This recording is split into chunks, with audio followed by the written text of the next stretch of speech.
근데 예산협상 발목 잡고 있는 게 이상민 장관이다 이런 이야기도 계속 나와요. 해임 건의안 처리 혹은 해임 건의안 처리가 아니라 바로 탄핵안 처리하자 이런 주장도 있는 것 같던데. 우선 원칙은 해임안은 해임안대로, 예산안은 예산안대로, 국정조사는 국정조사대로 해야죠. 각각 분리해서 가야 된다. 저희가 이상민 장관 해임 안 받아들이면은 뭐 예산안 통과 안 시키겠다 이런 얘기 한 적이 없습니다. 그런 얘기를 한 사람들은 국힘 의원들이죠. 이상민 장관 해임이 왜 요구받고 있습니까? 국민의 60%가 지난 158명 서울 한복판에서 희생자들에 대한 책임지는 사람이 있어야 되는데 40일이 지나도록 지금 책임지는 사람 한 명도 나오질 않고 있지 않습니까?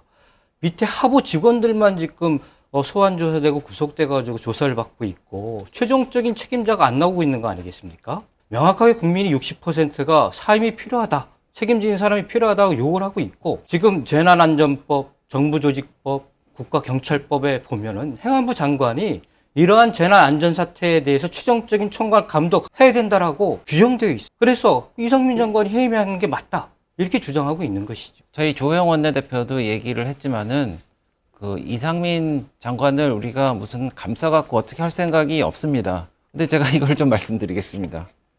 근데 민주당이 하는 행태가 너무 웃깁니다. 지금 국정조사를 하기로 했는데 탄핵 소추도 하고 해임 건의도 하고 이거를 이렇게 돌려가면서 사람들은 뭐 야박이라고 하기도 하는데 이런 수단을 통해 갖고 국정을 흔들려고 하는 건지 알 수가 없다는 거하고요. 화물연대 파업이 재난의 총책인 이상민 장관을 흔들어 갖고 이제 국정을 마비시키려고 하는, 좀 심하게 얘기하면은 세월호라든지 광우병 같은 시나리오를 다시 쓰려고 하지 않나 하는 의심을 하게 되는 그런 행위를 하기 때문에, 화물연대 파업을 재난이라고 표현하는 것은 심각한 인권 침해가 될 수가 있습니다.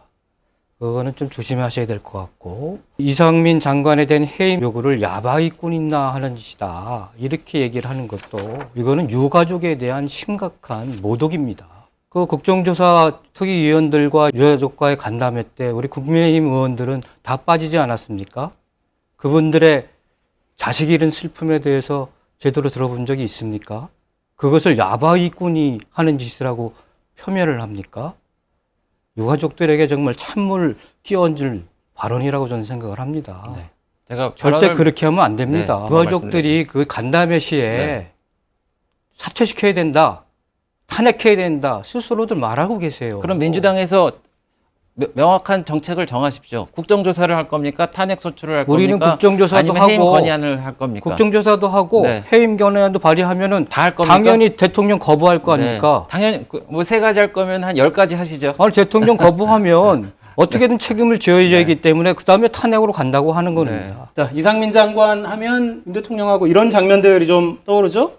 대통령 발언부터 좀 보면 대통령이 이런 발언을 했었습니다. 책임 있는 사람에게 책임을 물어야 한다.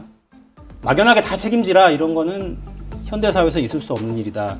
그러니까 요 발언 이후에 이제 조사를 한 다음에 책임 있는 사람에게 물어야 하는 거 아니냐 이런 기류가 좀 강해졌고, 해외 순방 나갈 때도 어깨 툭툭 이 장면이 있었죠. 서울공항에서 아마 비행기 타기 직전 모습이고요.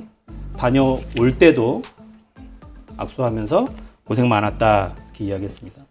최근에 관저에서 내각 인사들과 만찬했는데 여기에도 이상민 장관 물론 참석했다고 하고요. 대통령 이거 메시지 아니냐 이렇게 읽기도 해요. 관저에서 만찬 함께 했다 이 사실로도. 입주하신 지 얼마 안 됐습니다. 그래서 입주한 지 얼마 안 돼서 그렇게 집들이 하고 손님들을 초대해서 식사하는 거는 어떻게 보면은 뭐 당연한 거고요. 이 근무 시간 외에 현금을 터놓고 편하게 말씀하시는 거는 글쎄요, 자연스러운 국정의 일환이 아닐까 생각하는데요. 그런데 좋습니다. 네. 뭐 관저 정치하는 거 뭐 소통을 위해서 적극적으로 해나가시는 건 좋은데, 과거 사례를 비하면 비밀리한 그 대통령과의 관저 식사는 사실상 비밀이 계속해서 유지가 됐었습니다. 다만 이제 외빈이나 이런 초청 행사 같은 경우에 있어서는 사전에 공개를 하고 또 사후에도 브리핑을 하지 않습니까? 또 지도부 만찬 같은 경우에 있어서 사전은 공개를 하고 또 사후 브리핑을 하지요. 그런데 이거는 그러한 통상적인 수준에 있어서의 대통령 관저 정치가 아니라 이건 밀실 정치입니다. 애초에 대통령이 당선인 시절부터 해가지고 당선인과 대통령이 당내 문제에 대해서 개입하지 않겠다고 얘기를 하지 않았습니까? 그런데 지금 보면은 국민의힘 뭐 지도부하고 만찬을 최초로 한 줄을 알았는데 그것이 아니라